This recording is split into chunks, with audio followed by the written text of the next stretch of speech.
Jimmy Akin's Mysterious World is brought to you by the Star Quest Production Network and is made possible by our many generous patrons. If you'd like to support the podcast, please visit sqpn.com/give. Previously on Jimmy Akin's Mysterious World. In January of 1932, an Irishman named Michael Malloy was living in New York City. He was a mysterious man, and not much was known about him, but he did something that would leave a lasting legacy. As a result, he'd come to be known as Iron Mike, Mike the Durable, and the Juggernaut. So who was Iron Mike? What happened to him? And what earned him his amazing nicknames? Having failed to kill Iron Mike using 8 different plans, some of which were tried and failed repeatedly, did the murder trust at last start thinking about calling off the plot? Later, Murphy and Kreisberg accused each other of playing different roles in what happened next, but one way or another, the gas was turned on, it went into Mike's lungs, and he passed on to his eternal reward on Wednesday, February 22nd, 1933. Plan 9 had worked, and the unkillable Iron Mike Malloy was finally dead. God rest his soul.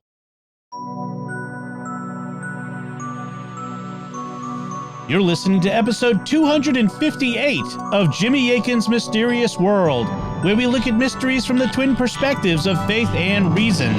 In this episode, we're talking about the murder trust that killed Iron Mike Malloy and what happened to them. I'm Dom Bettinelli, and joining me today is Jimmy Akin. Hey, Jimmy. Howdy, Dom. In early 1933, New Yorkers Tony Marino, Frank Pasqua, and others belonged to a murder trust that killed Irishman Michael Malloy. But Mike Malloy proved extraordinarily difficult to kill. The trust tried 9 different plans to take his life, some of them multiple times. And although they finally did away with him, his extraordinary ability to survive, despite not knowing that his friends were trying to kill him, earned him nicknames like Iron Mike and Mike the Durable. But what happened once he was dead? Did the conspirators get away with their actions? Were they brought to justice? Exactly what happened to the murder trust? That's what we'll be talking about on this episode of Jimmy Akin's Mysterious World. Jimmy, to refresh people's memory, let's begin with a quick recap of the people we met in last week's story. Who were they? The central figure was the Irishman Michael Malloy, and he was the victim of an insurance fraud murder plot. Despite the fact that he was a longtime alcoholic who you would expect to be in fragile health, he survived numerous attempts on his life without even realizing that anyone was trying to kill him. He seemed to be able to consume astonishing amounts of both regular liquor and poisonous methyl alcohol. He ate poisoned food, including rotten fish that had been laced with metal shavings, broken glass, and thumbtacks to tear up his insides. He survived being laid out in freezing weather with water dumped all over him. And he survived being hit by a taxi cab. And he was so smashed with alcohol when all this was happening, he didn't even realize his apparent friends were trying to kill him. But he was finally laid low when they got him drunk, put a rubber tube in his mouth, and connected it to a gas fixture from the wall of an apartment, causing him to die of carbon monoxide poisoning. The way he uncannily refused to die, time after time, led him to being posthumously dubbed Iron Mike Malloy, Mike the Durable, the Juggernaut, and the Irish Rasputin. The friends who were trying to kill him for insurance money came to be known as the murder trust. So who were they? One of them was Anthony Marino, the owner of the Speakeasy, where Iron Mike did his drinking. Another was Red Murphy, a sometime bartender at the Speakeasy. Frank Pasqua, the owner of a funeral home where Iron Mike sometimes worked. A greengrocer named Daniel Kreisberg. A local criminal named Tough Tony Bastoni, who was part of a counterfeiting scheme. Tough Tony's partner in the counterfeiting scheme, Joseph Malioni. And a psychopathic cab driver named Harry Green, who drove around fantasizing about killing his customers. His friends called him Hershey, possibly after the Hershey candy bar. Since you said last week that this mystery's been solved, it's obvious that the murder trust wasn't able to keep what it did secret, at least in the long term. So when did their plans start going wrong? When did information start getting out? While they were still trying to kill Iron Mike, I didn't go into this in detail last week since the episode was already long, but you'll recall them executing Plan 8. At this point in their efforts, they thought that they had killed Iron Mike with Hershey Green's cab, but his body seemed to vanish, so they couldn't provide a body to get a death certificate and claim the insurance money. Their solution was their 8th plan, which was to find a guy that looked like Mike, kill him with Hershey's cab, plant a false ID on him, and use his body for insurance purposes. The guy they found was named Joseph Murray, and they thought they'd killed him too, but they had to leave the scene quickly because a car was coming, and it turned out that Murray was not dead. He was just mostly dead, and there's a big difference between being mostly dead and being all dead. So Murray ended up spending 55 days in the hospital recovering. Mike was also alive, having survived his encounter with the taxi, but it only took him 5 days to recover and return to the bar. So they finally killed him off with Plan 9, the carbon monoxide poisoning. Well, it so happens that not only did Joseph Murray survive, but in his book, On the House, The Bizarre Killing of Michael Malloy, author Simon Reed reports, unbeknownst to Marino and the lads, Murray's ordeal had been witnessed by someone else entirely. Working nights at the Mott Haven Feed Company on Austin Place was not the sort of job that provided one with fun and exciting stories to tell. For Valin Jenkins, his duties were rather remedial. There were bags of feed to stack and orders to process and file. For the most part, the job was mundane and generally not worthy of lengthy discussions at the family dinner table. But on this particular night, Jenkins would go home with the most interesting tale to tell. For at about midnight, he saw something unusual unfold in front of his place of business. Looking out a window onto the street, Jenkins observed several suspicious individuals. What drew his attention to the goings-on outside and away from his paperwork was the rumbling of a car engine. I saw a cab pull up there and 3 fellows got out, Jenkins said. One of the fellows, Jenkins could not help but notice, was being pulled about by the other 2. Now quite curious, Jenkins watched from his safe place as the disturbing scene played out before him. So the cab went on down the street with the 3 fellows out in the street holding on one fellow, he said. So the cab went down, turned around, and run over the fellow. As Murray lay in a crumpled heap, the cab came to a stop right in front of the feed company, thus allowing Jenkins to make note of the vehicle's license plate number. An astute and concerned citizen, he jotted it down on a piece of paper. When the cab left, Jenkins called an ambulance, which is how Murray got to the hospital. He also gave the cab's license plate number to the police. The police identified the cab and called the cab company, and when Hershey got back to the cab company, there was a note from his boss saying that Detective Lloyd from the 40th Precinct wanted to speak with him when he returned. So Hershey went down and talked with Detective Lloyd. Lloyd said that a witness had seen Hershey's cab run over someone. Unfortunately, the notes from their conversation have been lost, so it's not clear what lies Hershey told him in response. In any event, the police didn't detain him and they let him go. But this encounter concerned Hershey enough that he went by Marino's house and got him out of bed.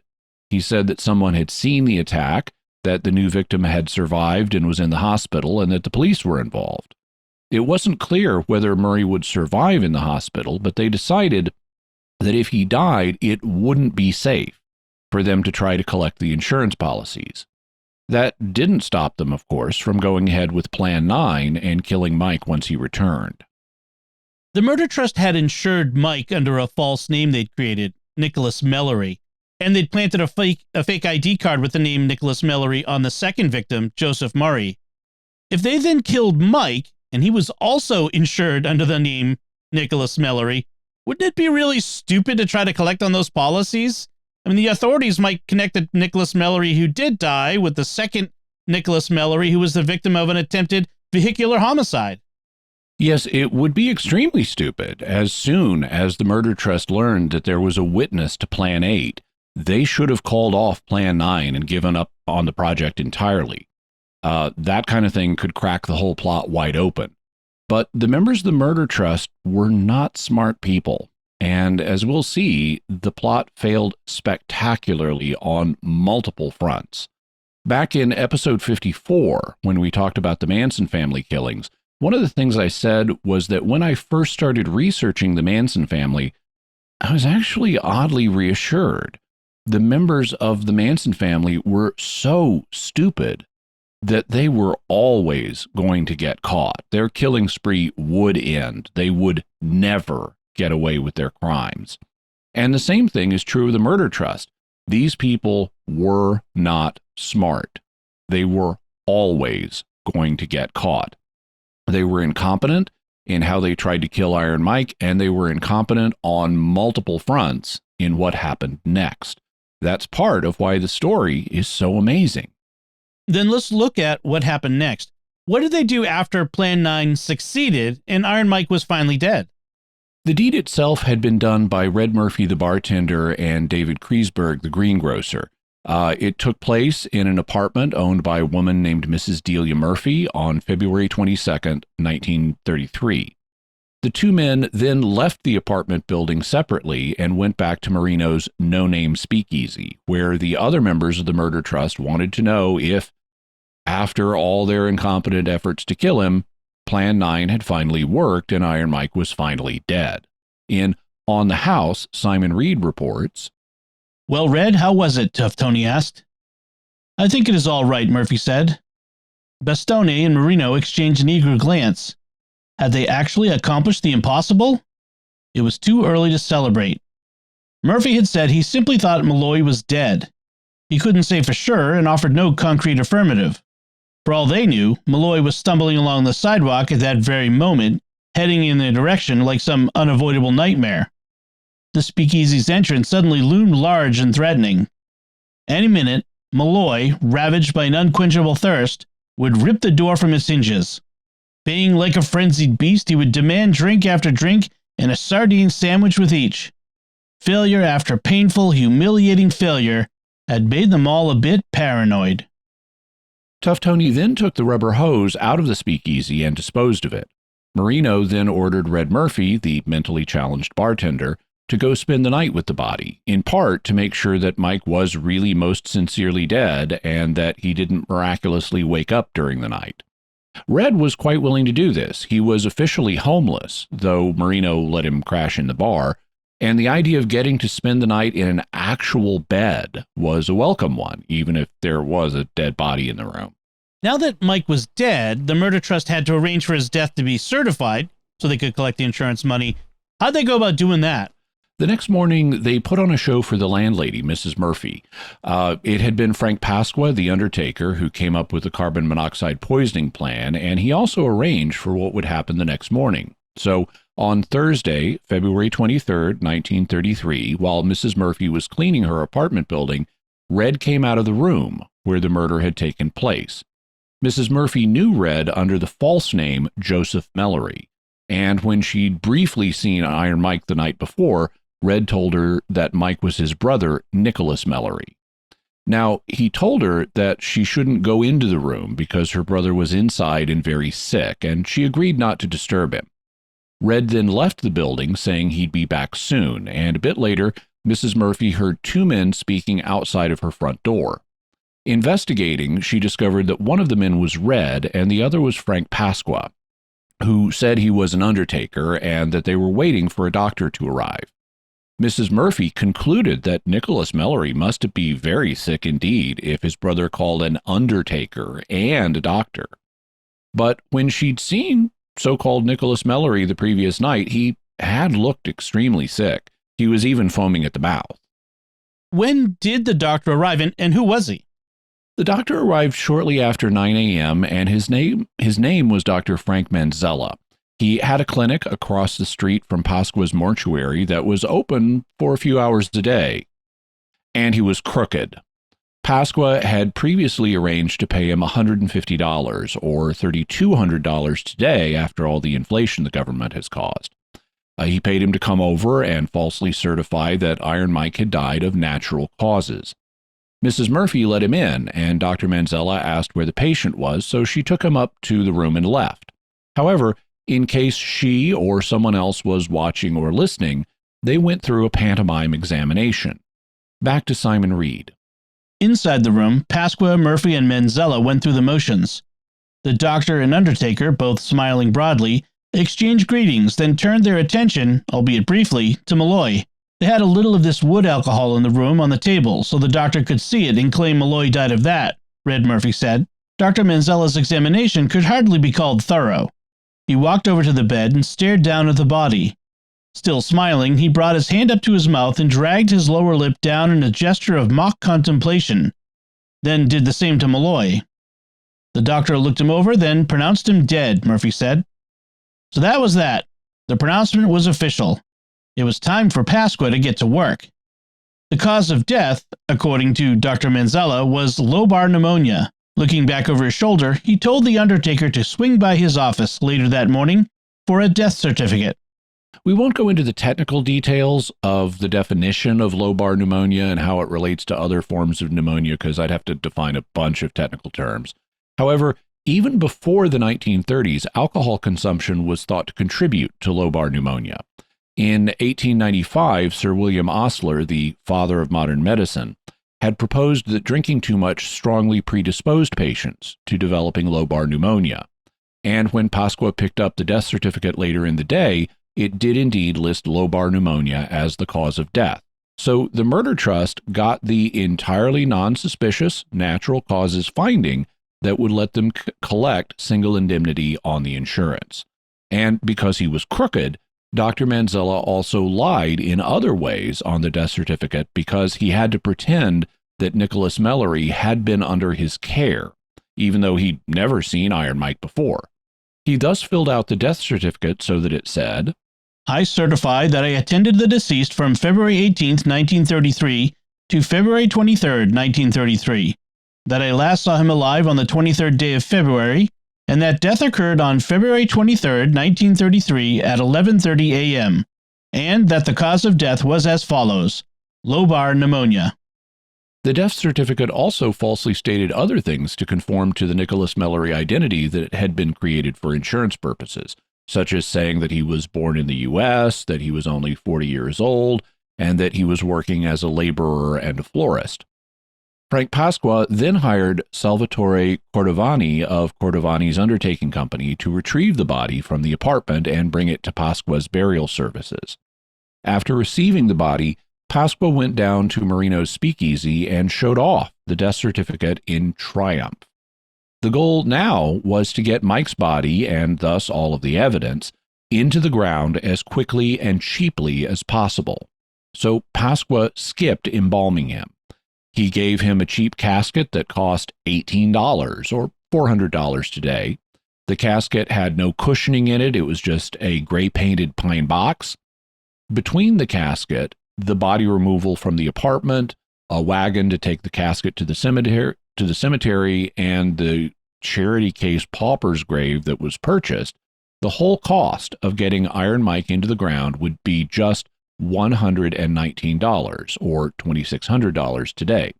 But that wouldn't stop Pasqua from making some extra money. Simon Reed states, Going from what Pasqua put on paper, Malloy received a royal send-off. In his deceit, Pasqua spared no expense. According to his bill, there was a funeral procession consisting of 3 cars at $25 each to take Malloy to his $60 grave. There were floral arrangements and wreaths, as well as the $15 suit in which Malloy was buried. By the time Pasqua had finished adding his many extravagances, the bill had reached a hefty $460. He stood to make a $341 profit, or $7,400 today, in addition to the cut he was due on the insurance policies. And on Friday, February 24th, the day after he was certified dead, Iron Mike Malloy was finally buried in Ferncliff Cemetery in Greenburgh, New York. Now that they'd disposed of the body, the murder trust needed to collect the money from the insurance policies they'd taken out on Mike. How quickly did they move on that front? Very quickly. On Saturday, March 25th, Red Murphy went to the offices of the Metropolitan Life Insurance Company in Harlem, posing as Joseph Malloy, the fictitious brother of the equally fictitious Nicholas Malloy. But Red only had an IQ of 56, and he didn't know how to file a death claim, so Pasqua went with him to Metropolitan in order to stage manage him and ensure that nothing went wrong. They filled out the paperwork, and on Wednesday, March 1st, Metropolitan cut a check for the $800 policy on Mike and mailed it to Red's rented room at Mrs. Murphy's apartment house. It arrived a day later, and when Red went by the apartment to check his mail, he found the envelope waiting for him at the foot of the stairs. There was a feeling of euphoria as he ripped it open to reveal its precious content. He shoved the check into his pocket and ran back to the speakeasy where Marino was waiting. When Murphy entered Marino's place, he held the envelope aloft like some trophy won after a bitter contest. Marino ran from behind the bar and snatched it from him. After all the trials and tribulations, the sweat and toil, their perseverance had been duly rewarded. Marino and Murphy naturally celebrated with a drink. They clinked glasses and thought expensive thoughts. They then let Pasqua know that the check was in hand, and the three of them went to Metropolitan's offices in Harlem to cash it. Murphy went inside by himself this time and cashed the check and came back to the car. The $800 policy that was paid out would be worth $17,000 today. So to keep the bills safe, Red kept them wadded up in his hand all the way, which made them damp. Murphy, thrilled with his accomplishment, scrambled into the car's back seat and handed the damp wad of bills to Marino, who immediately started counting. Pasqua stomped on the accelerator and peeled the car away from the curb. Already, Marino was divvying up the spoils. To Pasqua, he gave $400, or $8,600 today. He kept the other half for himself, slipping Murphy a paltry $65 instead of the previously planned few hundred. To Murphy, however, the $65, or $1,400 today, was an absolute fortune. The bartender promptly put the money to good use. "I ate," Murphy said. "I bought shirts, and I bought Marino a suit. And this suit I got for myself, and shirts and stockings and a hat." Later, they also gave Tough Tony Bastone $65, just like Red. They gave David Kreisberg, the greengrocer, $50, or $1,100 today. They put aside money for Hershey Green, the cab driver, and for Joe Malioni, Tough Tony's partner in the counterfeiting scheme. Finally, Pasqua went back to Dr. Manzella and gave him $50, promising to bring him the extra $100 that he was owed once the two Prudential life insurance policies had been paid. What about those extra two policies? How'd they go about cashing them? They started work on that on the same day as the Metropolitan one. You'll recall that each of these policies was worth $494, meaning the two of them together were valued at $988, or $21,000 today. So together they were worth more than the Metropolitan policy. On Saturday, the 25th, the same day they filed their claim on the Metropolitan policy, Pasqua also went to Prudential's offices. He met with Friedrich Freyesen, the agent who had sold them. As was customary, Freyesen asked to see the body, but Pasqua told him that it was already buried, which was true. It had been buried the day before. Even though Metropolitan would pay the policy they issued, did the inability to view the body sound any alarms at Prudential? Yes, and in early March, the case was handed to an insurance investigator named Adolf Koldewey. This was before World War II, so you could still name your kid Adolf and nobody would think you were a Nazi. Adolf was a very experienced investigator, and he immediately saw problems. The policies had only been issued 3 months ago, and now there was an application for them to be paid out. That itself raises suspicions, since life insurance is a long-term deal. You don't expect to issue a life insurance policy and have the person covered die just 3 months later. I mean, insurance companies would never make money if that was normal. Further, the agent who sold the policy wasn't able to see the body because it had been buried just 1 day after the death was certified by a doctor. So Adolf started asking around the neighborhood where Nicholas Malloy was supposed to have lived, and nobody in the neighborhood had ever heard of Nicholas Malloy. He then went to the site of the death and spoke with landlady Delia Murphy. She said that she didn't know Nicholas Malloy, that she'd only seen him briefly one night, that she was told he was the brother of her brand new tenant, Joseph Malloy, who had only rented the apartment the day before, and that the ostensible Nicholas Malloy was dead the day after this. She also said that the brother, Joseph Malloy, hadn't been using his room to sleep in and was only stopping by to pick up his mail. Adolf also went to Nicholas Mallory's supposed employer, the florist Michael Del Gaudio, who Pasqua had told to say that he employed Nicholas Mallory as a florist if anyone ever asked. But since Del Gaudio had never employed Mike, he couldn't show Adolf any payroll receipts, nor could he even give a physical description of Nicholas Mallory. On Friday, March 10th, Adolf also went to the undertaker who had buried Mallory, Frank Pasqua. He said, yes, he did know the man, that he'd lived at his home at the address who's in the neighborhood that Adolf had already canvassed, and that he worked for him periodically for about a year.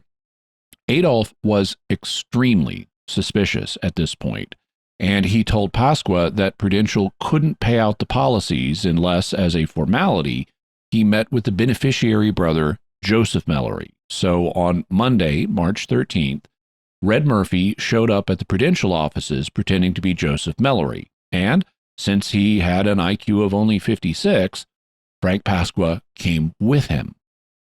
If Pasqua was just the undertaker who had performed the burial, wasn't that suspicious? Yeah, and Adolf asked him why he was there.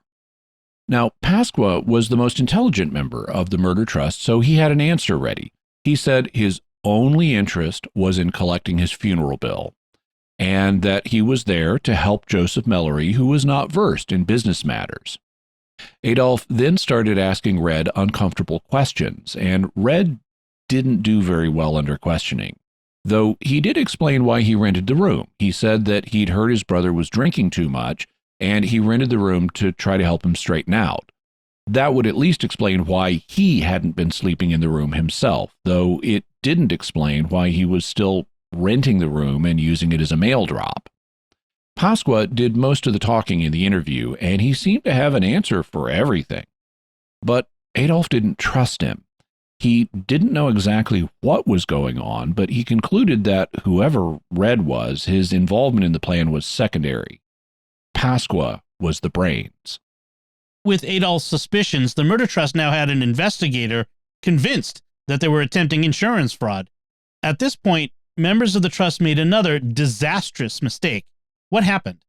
Sunday, March 19th, started as an ordinary evening at Marino's no-name speakeasy. Marino was there, Red Murphy was behind the bar, and Tough Tony and his colleague in crime, Joseph Mallione, were also there.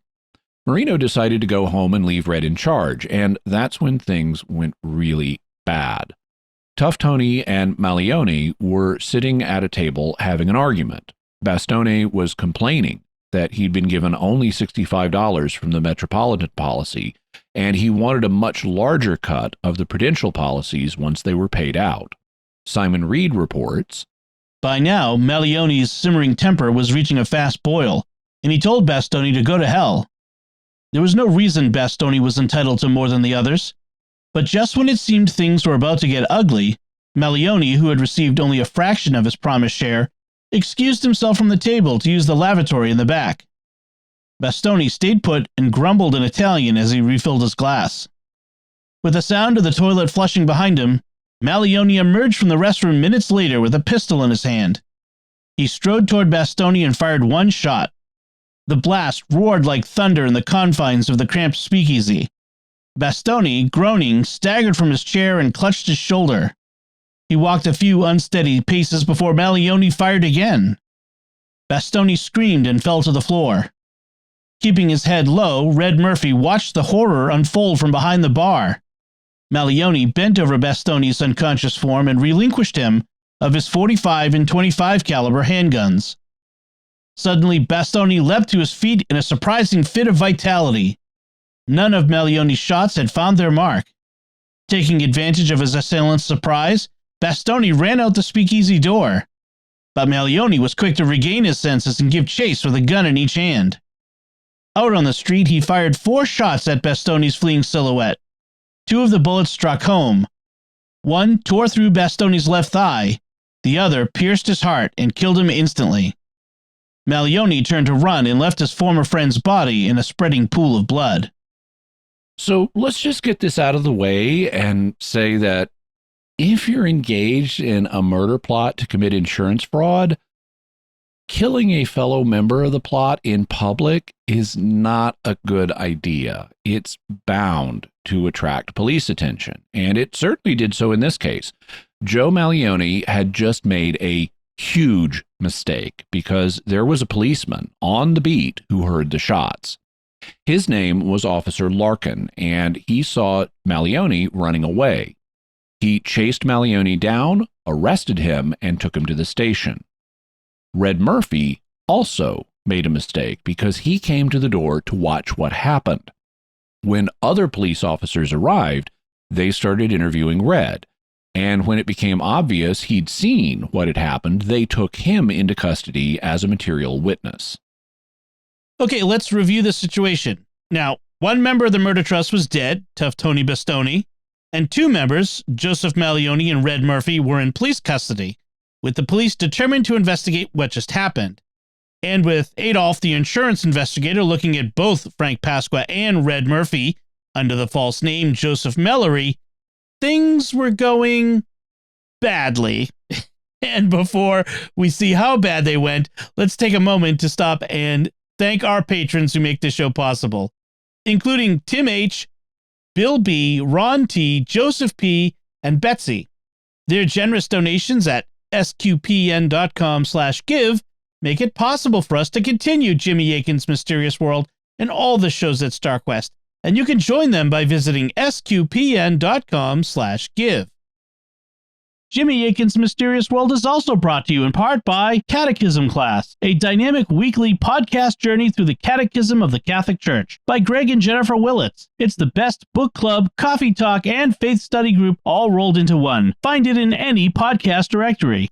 Jimmy Akin's Mysterious World is also brought to you by Tim Shevlin's Personal Fitness Training for Catholics, providing spiritual and physical wellness through personalized nutrition, workout and prayer programs, and daily accountability check-ins. Learn more by visiting fitcatholics.com. So, Jimmy, what did the police determine when they interviewed Malleoni and Red back at the station? It apparently didn't occur to Malleoni the magnitude of the catastrophic mistake he had made until he was in police custody. But he thought quickly and made up a story to explain what happened. The story he came up with involved Tough Tony recommending a gambling contact to him. He said that he won some money from Tough Tony's contacts in the gambling world, but the guy wouldn't pay up. So he and Tough Tony had gone looking for the guy to make him pay, but they couldn't find him. Afterwards, Tough Tony wanted to go look for the guy again, but Malleoni wanted to let the matter go. Tough Tony accused Malleoni of being yellow and afraid.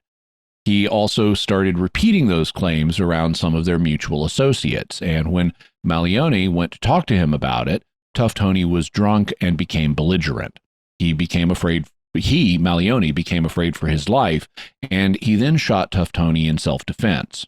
Now, of course, this story was totally false, and it would not withstand scrutiny if investigated. I mean, for example, Malleoni said that word had gotten back to him from people he knew that Tough Tony had been saying he was yellow and afraid. So, who were these people? Where could they be found? Would they confirm that Tough Tony had been saying Malleoni was yellow? And would they confirm that they had told Malleoni that he was saying that? All of those things were very unlikely to be confirmed since none of them ever happened. What about Red? What did he say? He really couldn't say what the argument had been over because the two men had been arguing in Italian, and Red didn't speak Italian. Also, once he was in custody, Red kind of folded in on himself. He didn't talk much and was described as being semi-comatose. And I don't know this to be the case, but I wonder if part of the reason was that Red knew he wouldn't be able to come up with a convincing story, that anything he said was likely to make the situation worse, and that it was best for him to just keep his mouth shut as much as possible. The two main organizers of the murder trust, Marino and Pasqua, were still on the outside, not in police custody. What'd they think when they discovered what had happened? The next day, on Monday, March 20th, they both read about it in the newspaper. And since the shooting had occurred late at night, there was even a picture of Mallioni looking sleepy after police questioning. Needless to say, Marino and Pasqua were horrified. They had no idea what would come out now, particularly when Red Murphy, with his 56 IQ, was called to testify before a grand jury about what he saw. But there was nothing they could do except wait in fear. The wheel of justice was slowly beginning to crush the murder trust. And though this was a lesser order problem, business at Marino's Speakeasy had dropped off in the wake of the shooting.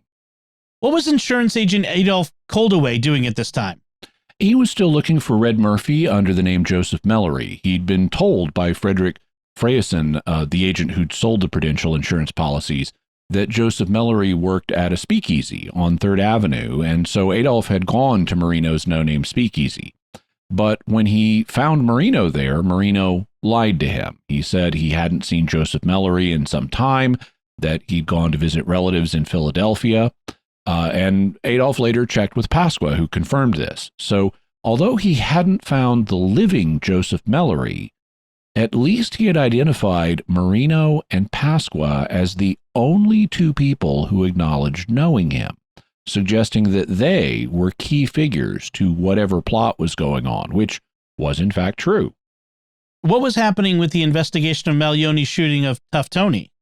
A grand jury was convened, and on Monday, April 3rd, 1933, Red Murphy was called to testify.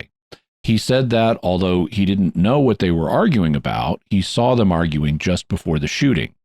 Furthermore, as the owner of the speakeasy, Marino was also called to testify, and he said that he knew Tough Tony and Mallioni to have a difficult relationship.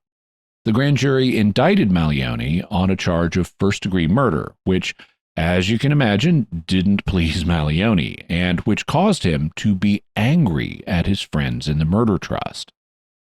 We've covered what was happening with the core members of the murder trust, but there were also lesser members like the cab driver Hershey Green and the greengrocer David Kreisberg. What was happening with them? By April 1933, the same month that Mallioni was indicted, both of them were already in police custody on charges unrelated to Iron Mike. So even more of the murder trust was being scooped up, indicating how stupid these people were. Like I said, they were always going to get caught. Hershey Green was a psychopath who drove around in his taxicab fantasizing about killing his customers.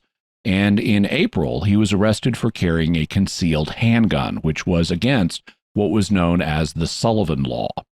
Daniel Kreisberg's story is even more amusing because the murder trust was not his only criminal activity. He was the cousin of a woman named Marie Baker, and she was known as the Pants Bandit. Simon Reed explains, her modus operandi garnered considerable attention. In the commission of her crimes, she forced her victims to remove their trousers at gunpoint after relieving them of their wallets, jewelry, and any other valuables with which she could abscond. Without pants, her victims were unable, or more accurately, unwilling, to give chase in public as she made her getaway. When she was out on the job, she brought with her a male accomplice whose only task was to act as a lookout. This was Kreisberg's job, for which he received a small share of the spoils. Well, in April 1933, Daniel Kreisberg was finally arrested for serving as the lookout for the famous Pants Bandit, and he was taken into custody. So now Tough Tony was dead, and multiple other members of the murder trust were in police custody. Joseph Mallioni, the criminal, and Red Murphy, the bartender, were in custody after Tough Tony's shooting. Hershey Green, the cab driver, was arrested on a hidden firearms charge. Daniel Kreisberg, the greengrocer, was arrested after a Pants Bandit fiasco. And of the main players, only Marino and Pasqua were on the outside. But the authorities still hadn't connected the dots and linked them all to the death of Iron Mike. So what happened to bring all the pieces of the puzzle together? Someone in the murder trust talked. There was a figure in it that we haven't mentioned before because he played only a minor role, and I didn't want to overload the listeners with too many names. But this man's name was John McNally. He was 26 years old, and he was a petty crook with multiple convictions. At one point in December 1932, before Plan 1 was implemented for killing Iron Mike, Marino and Pasqua were thinking about how they might do the job, and they knew that John McNally and another small-time crook named Edward Smith might be available. So they approached the two and said, they might have a job for you. Negotiations for this job took place at Pasqua's house, but Smith and McNally wanted too much money. And so Marino and Pasqua said they'd get back to them, and they never ended up using them in any of the plans.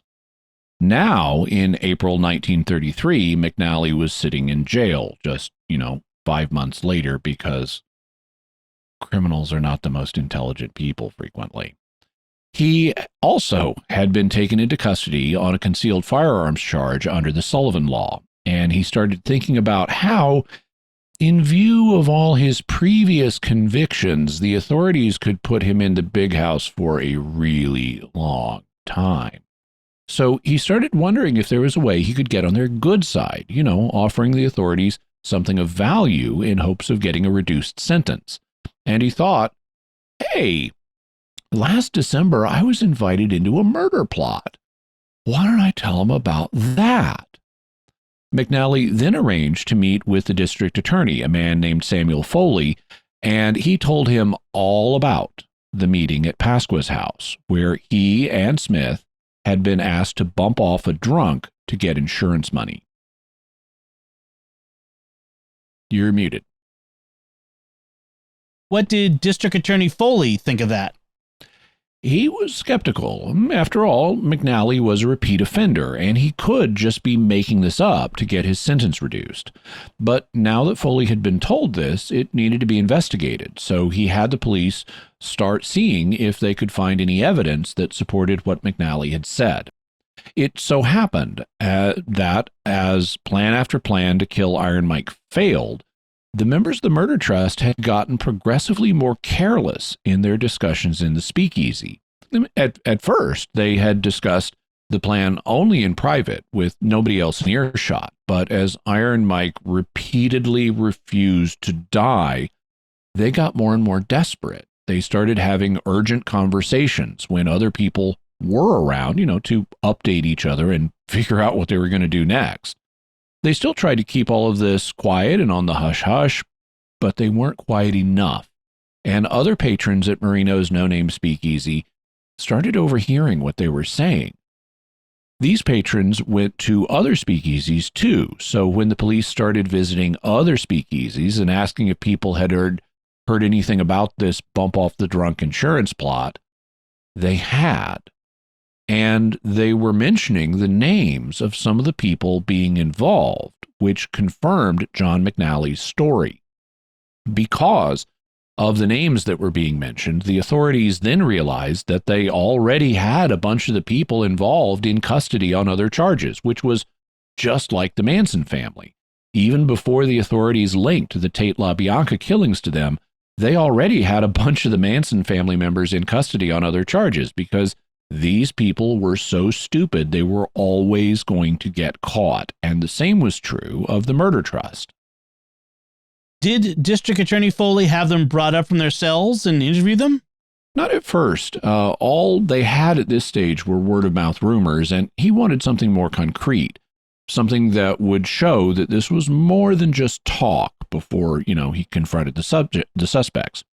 According to McNally and others they had talked to at the speakeasies, this was an insurance fraud plot. So they found out who had insured Nicholas Malloy, and that brought them into contact with the insurance investigator Adolph Caldaway of Prudential. Adolph's investigations had reached something of an impasse at this point. He had lots of evidence of suspicious stuff, and Prudential thus had not paid off on the policies. But he was only able to trace the case back so far. Now that the police were in touch with him, that brought all of the suspicious things Adolph knew to the attention of the police. Even though they now had information from the insurance company at their disposal, they still didn't have concrete physical evidence of the crime. How'd they go about getting that? On Thursday, May 11th, District Attorney Foley got permission to have the body of Nicholas Malloy exhumed. So they went to the graveyard and they had the body exhumed and taken to the morgue. Then, Simon Reed reports, At 7:45 p.m., Detective Leonard brought a man named John McNally into the morgue. "Do you know the man on the table?" Leonard asked. McNally nodded. "Is that the man you knew to be insured and buried under the name Nicholas Malloy?" "That's him," McNally replied. "Did you know him by any other name?" "I knew him by his real name." "Which is?" "Michael Malloy," McNally said. So now they had a body, so it wasn't just rumors anymore. And they had a material witness who identified the victim as Iron Mike Malloy. They also got an autopsy underway to determine the cause of death. Now, Foley felt he had enough to confront the conspirators. According to DA Foley, "On that same day, I got Mr. Murphy, whose whereabouts were known to me, brought up out of the jail and talked to him. He told me that he had been in the car when Mike Malloy was run over." But Murphy revealed much more than that when he was brought to Foley's office at 4:20 p.m. that afternoon. He spilled names, substantiating information gathered by detectives on the street and supplied by McNally. He implicated Mallioni, saying Bastoni was murdered because of a dispute over the insurance money. Revealing all the intricacies of the scheme, Murphy told Foley, "The plan was for me to be Malloy's brother and that he had no mother and father. I was supposed to be his brother, and my name was supposed to be Joseph Malloy." He started at the beginning and wound his way through the whole sordid exercise. He shared with Foley the story of the gang's botched attempts on Malloy's life and told the prosecutor they even went so far as to try and kill another man in Malloy's place. This was news to Foley as well as Bruckman and McKilligee, who were both present. so Red spilled the beans on the whole plot, though he did shape it in his own favor. For example, he said that he had been in the car when Hershey's cab ran over Iron Mike, whereas others indicated that Red, together with Tough Tony, were in the road holding Iron Mike as the cab raced towards him. Still, what he gave the authorities was really useful for their investigation. It was a confession by a member of the murder trust. And he'd given them a new lead about the second victim they'd tried to kill with a cab in Plan 8. They also brought Marino down to the station on May 11th and confronted him, but he played innocent, saying he hadn't seen Mike in 7 or 8 months and that he was completely innocent of anything that happened to him. Despite this, the authorities took him into custody and placed him in a cell so that he could think about his story. They also brought up Daniel Kreisberg, the greengrocer, who was in custody after his latest fiasco with the Pants Bandit, and talked to him. Like Red Murphy, he admitted his involvement, though he appealed to DA Foley's mercy, saying he was a family man with 3 children he loved very much, and he was afraid of being killed by the gang if he didn't cooperate with the murder plot. He told Foley the whole scheme, though, like Red, he shaped it a bit in his favor. He admitted that he and Red were present in the apartment when Iron Mike was gassed, but they each tried to put the blame on the other for what had happened. With Marino now in custody, the only member of the murder trust who was still at liberty was Pasqua. What'd they do about him?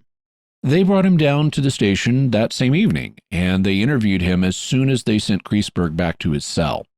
Pasqua knew that he was likely to be interviewed in connection with all this at some point, and he was the most intelligent member of the murder trust, so he'd been thinking carefully about what he'd tell the police.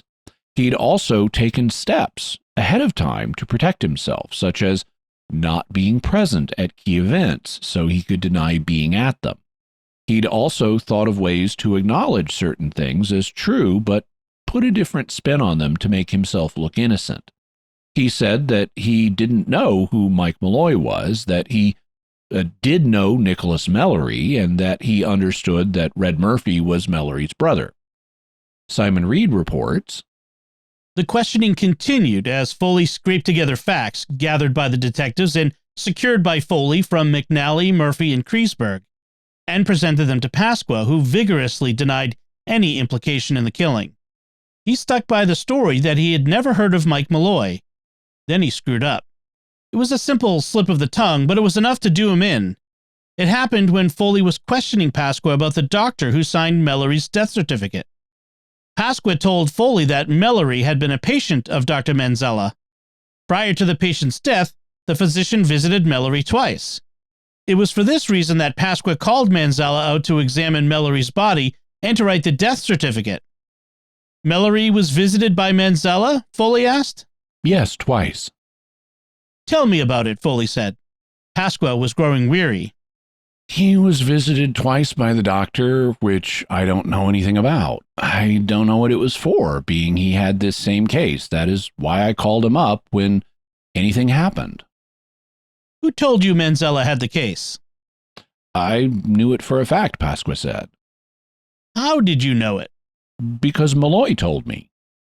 Foley raised an eyebrow. You mean Mike? Yes, said Pasqua. And in that moment, he was fried. You called him Mike? Pasqua, realizing what he had done, searched frantically for the words to put this incredible blunder right. I used to call him Malloy because I knew him as the name Malloy, when then they told me his real name was Mallory. He was against the ropes, swinging wildly, hoping for that one lucky punch. Didn't you tell me a minute ago that you didn't know him as Malloy, that you knew him as Mallory? Asked Foley, smelling blood. Mallory, yes, Pasqua stammered.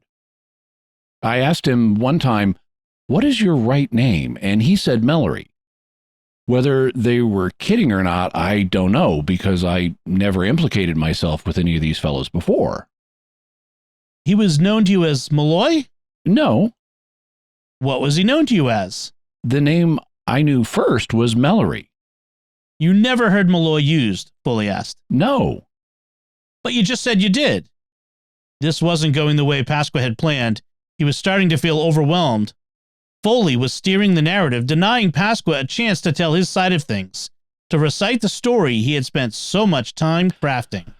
And things went downhill from there. Now that they'd looked into the grave, the police quickly figured out that Pasqua had committed insurance fraud on another front because he had charged Prudential $400 for the elaborate funeral, including a fancy casket, a new suit, and full embalming. But none of those things had been done when they saw and opened the coffin. So Pasqua had deliberately overcharged Prudential and thus committed insurance fraud, further incriminating him. Needless to say, the police took Pasqua into custody, and so on Thursday, May 11th, just 7 weeks after they killed Iron Mike, all of the murder trust were in jail. What about the results of the autopsy they were waiting on? At 10 p.m. that night, D.A. Foley received a call from the assistant medical examiner who gave him the results of the autopsy on Iron Mike, which established that Iron Mike had died due to carbon monoxide poisoning. Carbon monoxide kills you by replacing the oxygen that your blood is supposed to carry to your cells. And one of the effects of this is that it turns your cells cherry red. To the medical examiner, it was obvious from the bright cherry red color of Iron Mike's cells that he had died due to carbon monoxide poisoning in keeping with Plan 9, and thus with the testimony of Red Murphy and Daniel Kreisberg. They thus had physical evidence confirming exactly how the murder trust had killed Iron Mike. The group still had to be tried, though. What happened at the trial? The trial finally got underway 5 months later on Wednesday, October 4th, 1933. Most of the murder trust was tried together, though Hershey Green, the cab driver, would be tried separately because he turned state's evidence against the others. Also, he hadn't actually killed anybody since his attempt to kill Iron Mike in Plan 7 failed, as did his attempt to kill the second cab victim, Joseph Murray, in Plan 8. Incidentally, the police were able to locate Joseph Murray, so they were able to add his testimony to the case against the murder trust. What happened at the trial itself? What defense did the members of the murder trust use? We won't go through the trial blow by blow, but suffice it to say that D.A. Foley made them look like fools under cross-examination and tore their stories apart. The basic strategy they employed was basically shifting the blame. For example, greengrocer Daniel Kreisberg tried to shift blame onto others, saying he was an innocent father of 3 children whom he deeply loved, and he only cooperated with the others out of fear for his life. Frank Pasqua said that he really wasn't involved and was only dimly aware of the plan, and that he also had only cooperated to the limited extent he had out of fear. Since one member of the murder trust, Tough Tony Bastone, was conveniently dead and couldn't testify in his own defense, there was a general attempt to blame him, making him out to be the mastermind of the plan, who then bullied everyone else into cooperating under threat of force. But D.A. Foley shredded that argument by pointing out that Tough Tony was only paid $65 for his efforts, or $1,400 today. $65 is a small amount. That was only a fraction of the $800 or $17,000 today that was actually paid out. Others got much more money than that, indicating that Tough Tony could not have been the ringleader, but someone who only played a subordinate role. Were there other aspects of the trial that were of note? Yes, one of them was the important role that the trial itself played in the development of forensic science. This was a pivotal trial in terms of how forensics later developed. People had known about carbon monoxide poisoning for some time, but one of the things they didn't know is just how much carbon monoxide it took to kill you, or how you could determine a fatal carbon monoxide poisoning after death. That changed with this trial. As Deborah Bloom lays out in her book, The Poisoner's Handbook, New York City had a medical examiner's office that was rapidly expanding and laying the basis for modern forensic toxicology.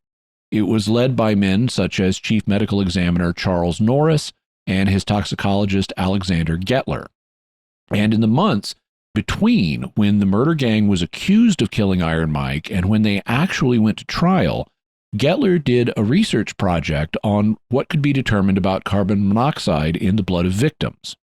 Now, as you can tell by the name, carbon monoxide is a chemical compound that is made out of element 6, or carbon, and element 8, or oxygen. It has one carbon atom and one oxygen atom, so its chemical symbol is CO, not CO2, which is carbon dioxide.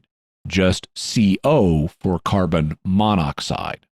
Deborah Bloom reports, the durability of carbon monoxide in a dead body was a question Gettler fixed upon that year. German scientists had reported 2 years earlier that bodies exhumed after 3 months in the ground still contained carboxyhemoglobin. Was that its limit, Gettler wondered? Or was the compound even longer lasting? He'd filled 16 bottles with blood from people, including Malloy, who had died of CO poisoning. All the blood samples were saturated with carboxyhemoglobin. Half of them had gone into the lab icebox and half onto one of the long wooden shelves that lined the laboratory wall. His idea was simply to compare the cell's rate of decay in cold preservation conditions versus room temperature.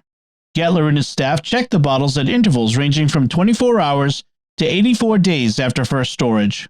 In no case was the carbon monoxide increased by putrefaction, he'd noted, reaffirming the fact that after death a human body neither made nor absorbed the gas. Gettler found that carboxyhemoglobin did diminish as the blood cells decayed, but its disappearance was slow, barely detectable in the earliest measurements.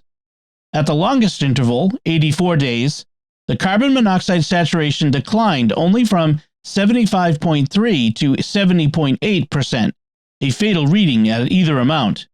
And Mike Malloy's blood? His CO saturation measured at that still potent 70%. Equally damning, on autopsy, the old man's heart and lungs were stained bright with the all-too-familiar cherry red. Dr. Gettler's new discoveries thus helped document that Iron Mike died from carbon monoxide poisoning and helped lay the groundwork for future forensic science. What happened at the end of the trial? The case was given over for jury deliberation on the evening of Wednesday, October 18th, when the trial had been underway for just 2 weeks, and the jury began deliberating immediately. In the early morning hours of Thursday, October 19th at 4:15 a.m., a few hours later, they returned their verdicts. The jury determined that each of the defendants was guilty: Marino, Pasqua, Red Murphy, and Kreisberg, and they indicated that each should die in the electric chair. The judge thanked them for their verdict and set formal sentencing for later in the afternoon that day. When the time came, the judge sentenced them to be electrocuted just over a month later, in the week of Monday, November 20th. Simon Reed reports, Speaking for all of them, it was Marino, his voice dripping with sarcasm, who answered, "We have nothing to say, Your Honor."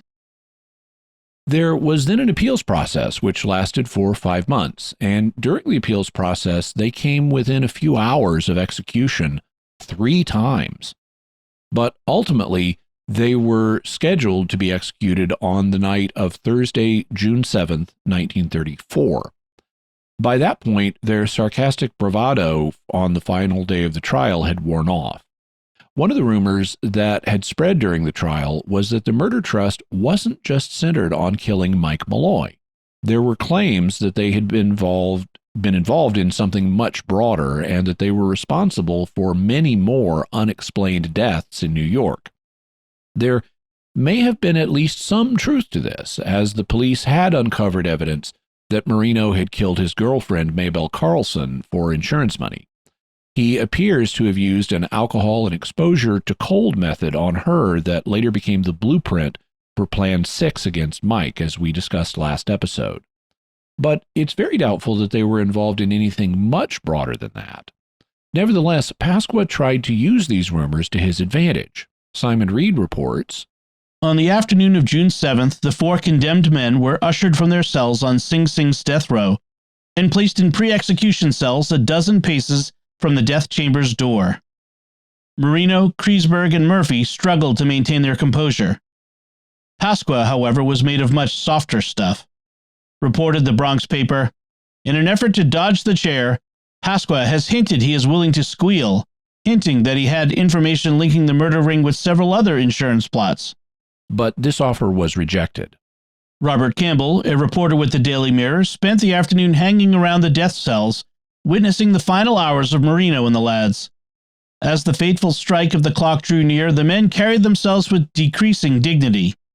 They cried and pleaded for clemency, Campbell noted. They begged Principal Keeper Sheehy for word from the governor in Albany, but there was none to report. Campbell recorded their final hours with dramatic flair. The heart-rending farewells of relatives, the visits of spiritual counselors, Reverend Father John McCaffrey, Catholic chaplain, and Rabbi Jacob Katz. Now the final head shave. Time races, it's getting dark. Outside the silver moonlight. A shriek of a New York Central train. Life, happiness, New York. The death house was wet with their tears, Campbell wrote. No longer braggarts, gone their Rabelaisian banter. None of the swagger they aped when they first went up the river. They were befuddled from fright. While Marino, Pasqua, and Kreisberg were bidding tearful farewells to their families, Murphy sat in his cell alone. He was the Forsaken. The only visitor he ever had was his lawyer. Because Red Murphy was the only one who didn't have a family. Then, suddenly, word came from the governor's mansion. A 2-week reprieve had been granted to Red Murphy. The reason was that when he was in custody as a material witness, before he was charged with any crime, a physician who was also in custody had been observing Murphy. He became convinced of the man's mental handicaps, and evidence emerged that he had spent time in a school for what were then called feeble-minded boys, raising questions about his competence. He was thus moved away from the death chamber to another cell for evaluation. Did the reprieve for Red encourage the other men? Of course, they had all gotten last-minute reprieves before, and Red had gotten one just now, so maybe they all would. But they didn't. This reprieve was just for Red, not for anybody else. And it wouldn't permanently stop his execution either. It was only temporary. That night, just before midnight, Pasqua, Marino, and Kreisberg were put to death in the electric chair. Incidentally, the warden at Sing Sing was personally opposed to the death penalty, and as a sign of personal protest, he turned his back and faced the wall when the electrocutions occurred. Red Murphy was executed the next month. That deals with the main players in the murder trust. But what about the others who were more peripherally involved? Tough Tony was already dead, so his case had been moved to a higher court for adjudication.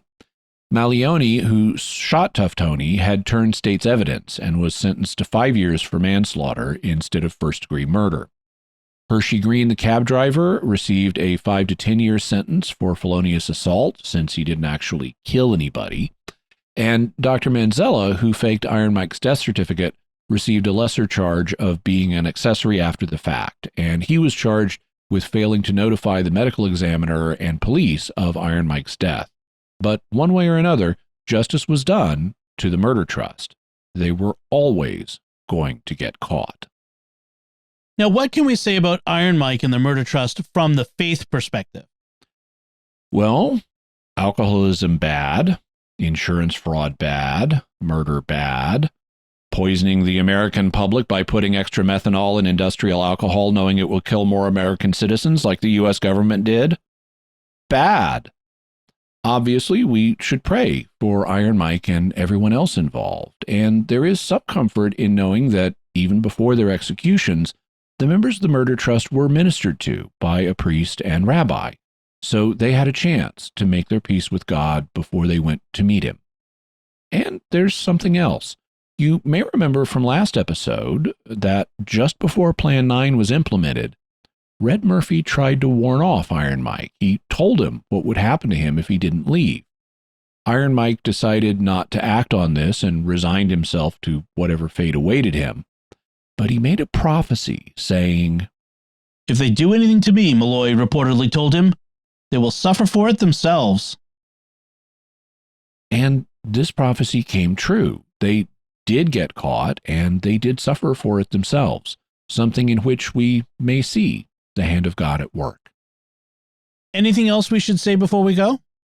As we heard last episode, this story was playing out against the backdrop of the Great Depression and America's experiment with prohibition. The Great Depression played a big part in generating the financial desperation affecting the people in this story, including why Iron Mike didn't examine the generosity of his supposed friends more closely, why the murder trust decided to commit insurance fraud, and why the Metropolitan and Prudential sales agents were willing to break rules and offer policies in such sketchy circumstances. The Great Depression would not end until just before World War II, but America had already decided that it had had enough of the prohibition of alcoholic beverages that had created the speakeasy culture and boosted organized crime in the first place. In February of 1933, the U.S. Congress proposed the 21st Amendment in order to repeal the 18th Amendment that prohibited the manufacture and sale of alcoholic beverages. It was passed by 3/4 of the states in record time, being added to the Constitution in December 1933, just as the plans against Iron Mike were being implemented.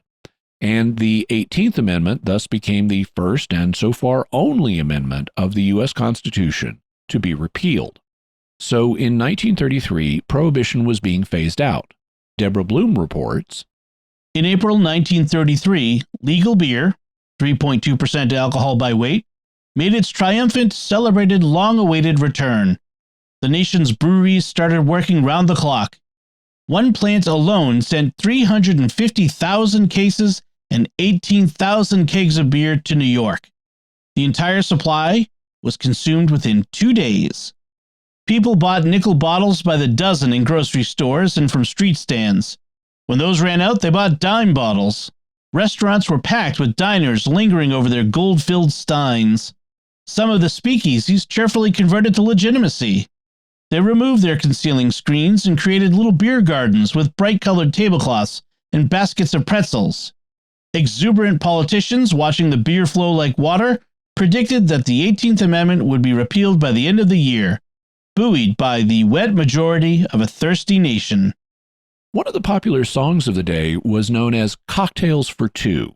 The song celebrated the repeal of prohibition, and sometimes it had an introduction that went, "Oh, what a delight to be given the right to be carefree and gay once again. No longer slinking, respectably drinking, like civilized ladies and men."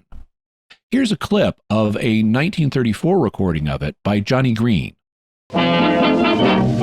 In in some secluded rendezvous that overlooks the avenue, with someone sharing a delightful chat of this and that, and cocktails for two, as we enjoy a cigarette to some exquisite chansonette. Two hands are sure to slyly meet beneath the serviette, with cocktails for two. My head may go reeling, but my heart will be obedient, with intoxicating kisses for the principal ingredient. Most any afternoon at 5, we'll be so glad we're both alive. Then maybe fortune will complete our plan that all began with cocktails for two. An even more famous recording of it would be made in the 1940s by Spike Jones and his City Slickers. Spike Jones was a comedic band leader who worked comedy into his numbers. So the Spike Jones version of Cocktails for Two starts normal, and then, well, Spike Jones starts happening. But one way or another, it was a sign that happier times were back. Jimmy, what's your bottom line on Iron Mike Malloy? Iron Mike Malloy was an amazing man. Despite the fact he was a raging alcoholic, he had apparently trained his body to resist the effects of both ethanol and methanol to an amazing degree. Between that and a combination of luck and divine providence, he survived an appalling number of attempts on his life. 9 different plans were used on him, some of them multiple times, and yet he not only consistently refused to die, he also consistently failed to even realize that his associates were trying to kill him. The people against him, later nicknamed the Murder Trust, were desperate during the Great Depression, and while they were not as stupid as the Manson family, they were always going to get caught. In fact, most of them were in jail on unrelated charges even before people started coming forward to say what they had heard about the plan against Iron Mike, due to the Murder Trust's carelessness about discussing it. And so, Iron Mike's prophecy that if the gang did anything to him, they would suffer for it in return, came true. May God have mercy on them, and on all of us today. Jimmy, what further resources can we offer to the viewers and listeners on this subject? We'll have a link to Simon Reed's book, On the House, The Bizarre Killing of Michael Malloy, Deborah Bloom's book, The Poisoner's Handbook, also information on the web about Michael Malloy. We'll have a video from Today I Found Out called That Time the U.S. Government Intentionally Poisoned and Killed Over 10,000 of Its Citizens. Information about the earliest confirmed alcoholic beverages, prohibition in general, prohibition in the United States in particular, the 18th and 21st Amendments, the Great Depression, double indemnity, Johnny Green's recording of Cocktails for Two and Spike Jones's recording of it, as well as an episode or a series of episodes of an old-time radio serial. Now, there's an old-time radio show. I'm a fan of old-time radio. And there is an old-time radio show called Yours Truly, Johnny Dollar. And it's about an insurance investigator, kind of like the insurance investigator Adolf Caldaway that we heard about this episode, who investigates sketchy insurance things, and he solves crimes, and that's who Johnny Dollar is. And he itemizes and pads his expense account. So the series was advertised with the phrase, "the man with the action-packed expense account." I got a message from listener Johannes F., who, when he heard that we were going to be doing Iron Mike, suddenly realized that there was a Johnny Dollar story based on it. And so he sent me a link. It's to the episodes. He linked the first episode, but there's 5 of them that will play in sequence, of The Indestructible Mike Matter on Yours Truly, Johnny Dollar. And I listened to it, and it's entertaining. It's interesting. They basically took just the premise. You have someone trying to kill a drunk for insurance money, and the drunk happens to be named Mike. But if you're interested in hearing and they used that, but changed everything else. If you're interested in hearing a Johnny Dollar old-time radio story that's based on the true story of Iron Mike Malloy, check out yours truly, Johnny Dollar, The Indestructible Mike Matter, and we'll have a link to that. And thank you, Johannes F. Excellent. So that'll do it for us this time. We would love to hear your theories about the murder trust that killed Iron Mike Malloy. You can let us know about them by visiting sqpn.com or the Jimmy Akin's Mysterious World Facebook page, sending us an email to mysterious@sqpn.com, sending a tweet to @mys_world, visiting the StarQuest Discord community at sqpn.com/discord, or calling our mysterious feedback line at 619-738-4515. That's 619-738-4515.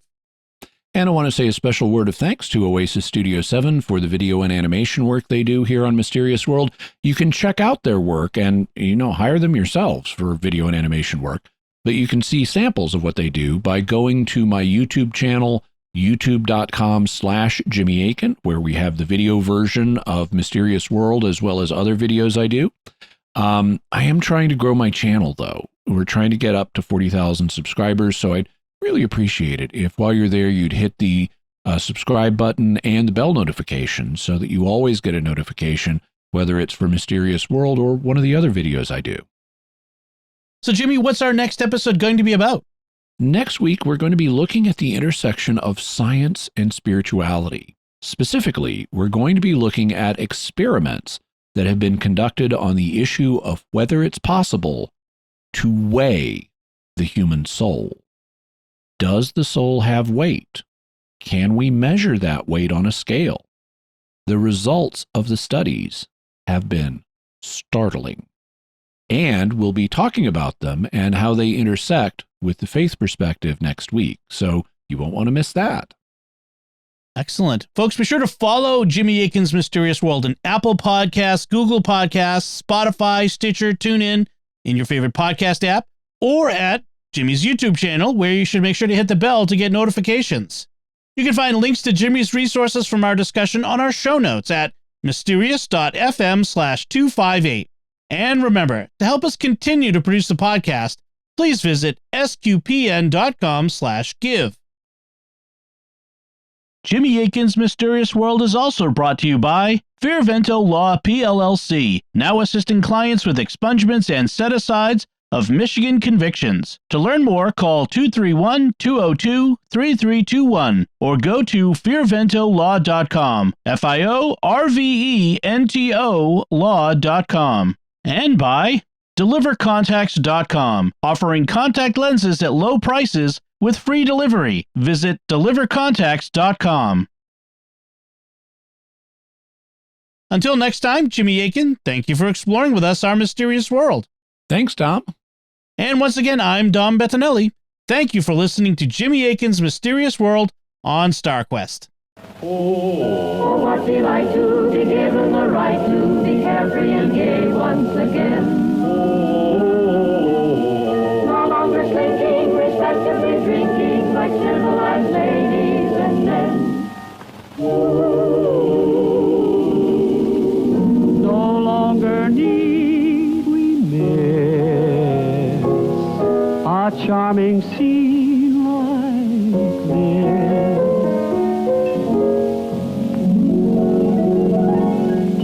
In some secluded rendezvous that overlooks the avenue, with someone sharing a delightful chat, this and that, and cocktails for two, as we enjoy a cigarette to some exquisite chansonette. Two hands are sure to slyly meet beneath a serviette with cocktails for two.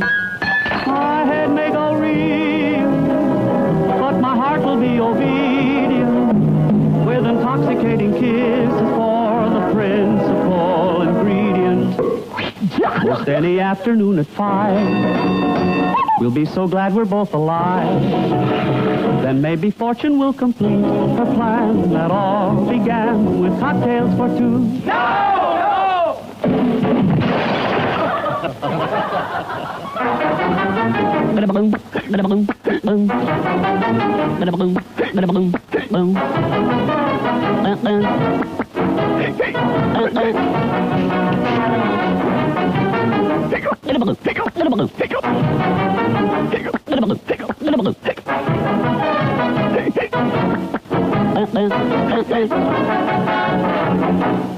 My head may go weak, but my heart will be obedient. With intoxicating kisses. Hey, how'd you win that? First prize. Flower show. For the principal ingredient. Most any afternoon at 5, we'll be so glad we're both alive. Then maybe fortune will complete her plan that all began with cocktails